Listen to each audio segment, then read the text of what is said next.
আমার প্রত্যাশা হচ্ছে আসলে আমরা চট্টগ্রামের মানুষ খুব ক্রীড়াপ্রেমিক। আপনি যেটা হয়তো উপলব্ধি করছেন না, কোনো মানুষ এন্ট্রি নিচ্ছে, রাস্তার মধ্যে অনেক লাইন দাঁড়িয়ে আছে, কিন্তু অনেক লোকজন, ম্যাক্সিমাম আপনার চট্টগ্রামের বলতে গেলে চট্টগ্রামের দর্শকই আছে।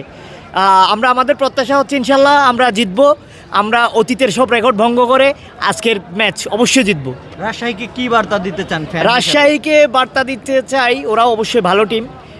তারপরেও রাজশাহীকে এটা বিপুল ব্যবধানে আমরা ইনশাল্লাহ আজকে বিপিএল ম্যাচ আমরা চট্টগ্রাম আরাসি টাইঙ্গা, ঠিক আছে। আমাদের আইকন হচ্ছে তামিম ইকবাল খান, ঠিক আছে। আমরা আমাদের এই ওনার যে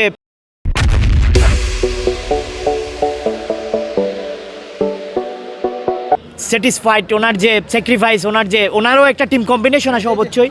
আমরা চট্টগ্রামের অ্যাজ এ আকরাম খান, তামিম ইকবাল খান, চট্টগ্রামের যে আইডল, ওনাদের পথ ধরেই এবারে বিপিএল অবশ্যই চট্টগ্রামে জিতবে। ধন্যবাদ। আচ্ছা, তামিম ইকবাল তো নেই বিপিএল না, সেক্ষেত্রে তামিম ইকবালকে মিস করেন কিনা? অবশ্যই মিস করি। উনি আমাদের বাংলাদেশের ক্রিকেটের যে একজন আইকনিক পারসন।